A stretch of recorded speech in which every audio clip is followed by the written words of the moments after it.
Welcome to English Avenue, where English becomes exciting. Today, we start the thrilling journey of one of history's most controversial figures, Adolf Hitler. Love him or hate him, his story is filled with dreams, failures, ambition, and power. From a small boy with big dreams to a man who changed the world forever, this is the story of Adolf Hitler like you've never heard before. Are you ready? Grab your headphones, sit back, and let's dive into this incredible tale that will improve your English and keep you hooked till the end.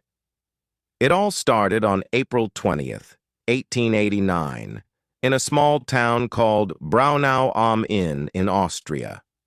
A baby boy was born to Alois and Clara Hitler. They named him Adolf. No one knew this little boy would grow up to shake the world. As a child, Adolf wasn't special. He loved playing outside, drawing pictures, and imagining a big future. But life wasn't perfect. His father, Alois, was very strict. Alois wanted Adolf to study hard and get a government job just like him. But Adolf had a different dream. "I want to be an artist," he would tell his mother. Clara, his mother, loved him deeply and supported his dream. But she couldn't change Alois's mind. Adolf's childhood was full of fights with his father. His father would shout, "Art is not a real job," and Adolf would stay quiet, hiding his tears. When he was 13 years old, his father died suddenly. Some people thought Adolf would feel free, but losing his father left a hole in his heart. Adolf started skipping school. He was once a good student, but now he didn't care. Teachers would say, "Adolf is smart, but he is lazy." All he wanted to do was draw. After finishing school, Adolf packed his bags and moved to Vienna, the capital of Austria. He was so excited. "Vienna is the city of art. I will become a famous painter here," he thought. He applied to the Academy of Fine Arts, a big art school. But when the results came, his heart broke. He didn't get in. The school told him, "Your work is not good enough." Adolf felt humiliated. "I'll try again," he said. But the next year, the school rejected him again. He was devastated. Without school or a job, Adolf's life became hard. He lived in tiny, dirty rooms and sometimes slept on the streets. He painted postcards and sold them to tourists for a little money. Why is life so unfair? He often thought. During this time, Adolf's mother passed away.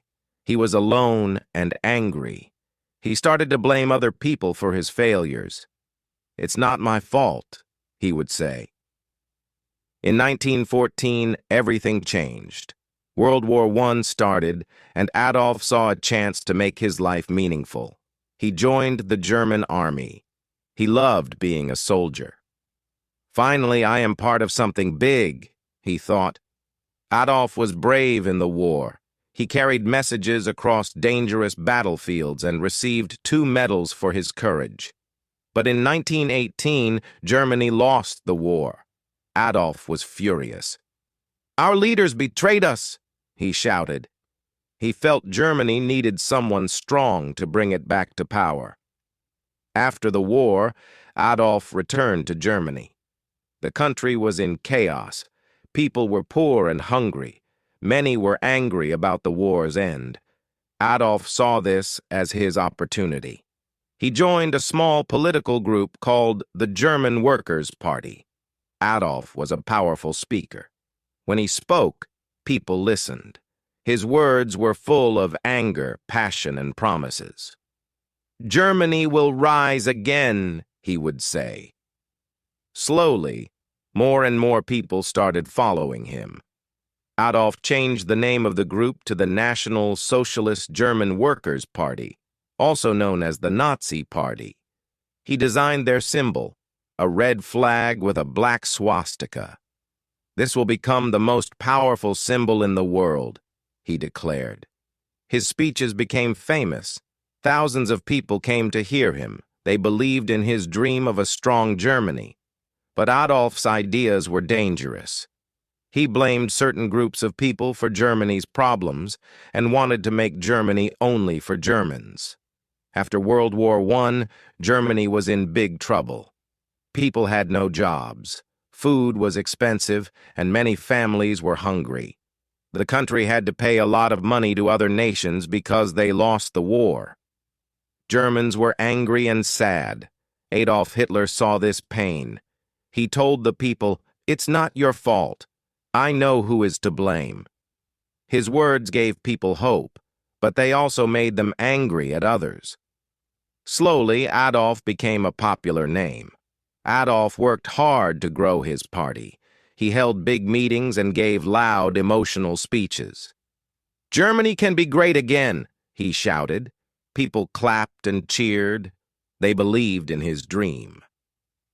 In 1923, Adolf tried to take control of the German government by force. This was called the Beer Hall Putsch, but it failed. Adolf was arrested and sent to jail for 9 months.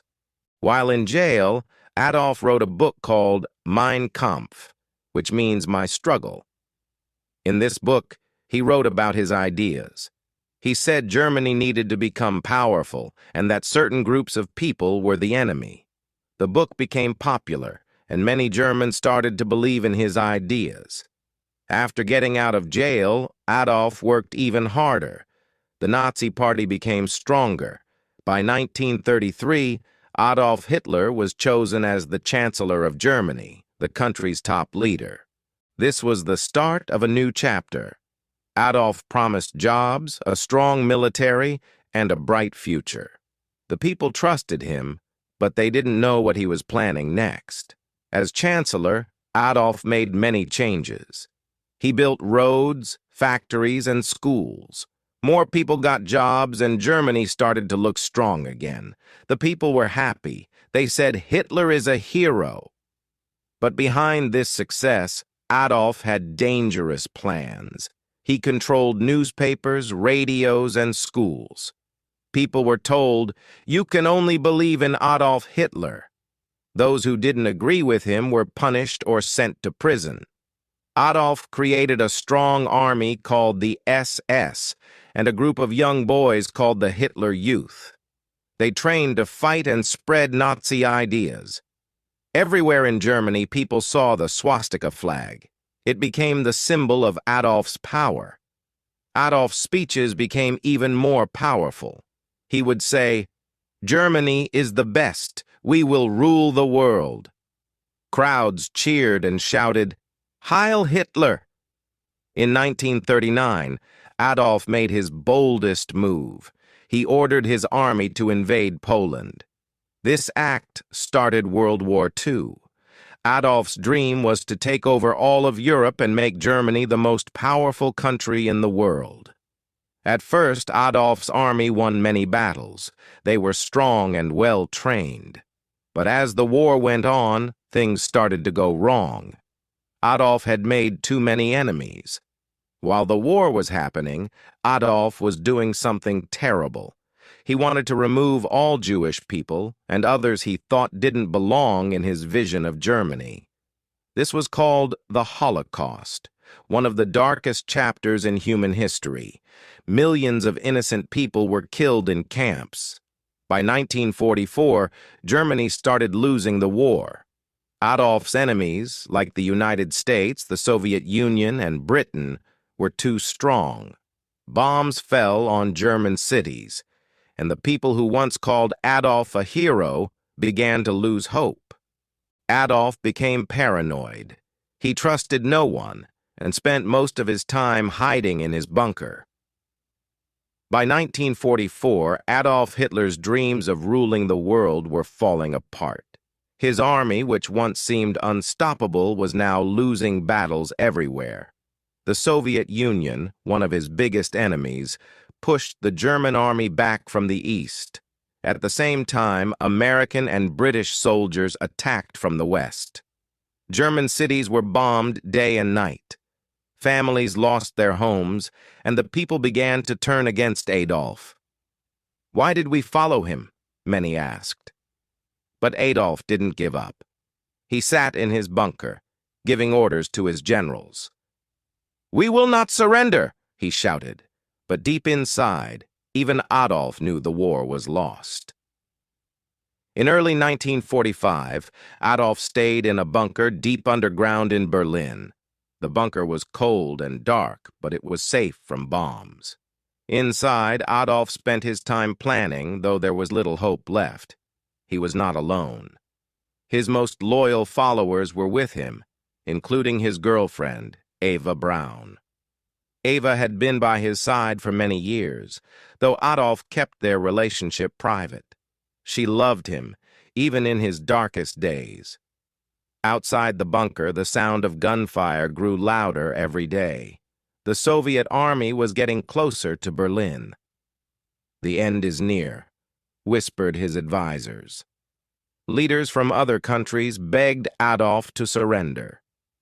"Save the people of Germany," they said, but Adolf refused. He believed surrender was a sign of weakness. "If Germany loses, it is because the people were not strong enough," he said coldly. By April 1945, Berlin was surrounded. The Soviet army attacked the city from all sides. Buildings collapsed, fires burned, and people ran for their lives. On April 29, 1945, Adolf made a surprising decision. He married Eva Braun in the bunker. It was a simple ceremony with just a few people. "You've always been by my side, Eva," Adolf said. Eva smiled, even though she knew this was not a happy moment.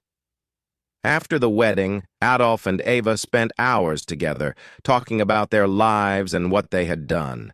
They both knew the end was near. On April 30th, 1945, Adolf made his final decision. He called his closest followers into the bunker and told them, "I will not be captured alive." Adolf believed it was better to die than to let his enemies take him. He and Eva went to a small room. Moments later, they took their own lives. Adolf was 56 years old. When the Soviet soldiers reached the bunker, they found Adolf and Eva's bodies. The war in Europe ended shortly after. Germany surrendered on May 8, 1945. The people of Germany were left with nothing but ruins. Adolf's dream of making Germany powerful had instead brought destruction and sorrow. Millions of lives were lost because of his actions. After Adolf's death, the world worked to rebuild. Germany became a peaceful country. People remembered the horrors of the Holocaust and World War II to ensure such events never happen again. Today, Adolf Hitler's name is a reminder of the dangers of hatred, unchecked ambition, and misuse of power. Finally, his story teaches us, every decision we make shapes our future. Adolf's choices led to pain and loss, not just for him, but for millions of others. This reminds us that every action, no matter how small, matters. We must choose wisely and always think about the impact our decisions have on others, and importance of compassion and unity. Hate and division only tear people apart. The world is a much better place when we come together, respect each other, and work towards peace. Life is too short for anger and judgment. By being kind and understanding, we can create a future filled with hope, not regret. So remember, choose love over hate, humility over pride, and unity over division. These simple lessons can make our world a better place. This was the story of Adolf Hitler, a man whose life changed the world forever. It's a story of dreams, power, and the mistakes that led to tragedy. Remember, history is not just about the past. It teaches us how to build a better future. Thank you for listening, and don't forget to like, share, and subscribe to English Avenue. for more exciting stories that help you learn English while exploring history. See you in the next story.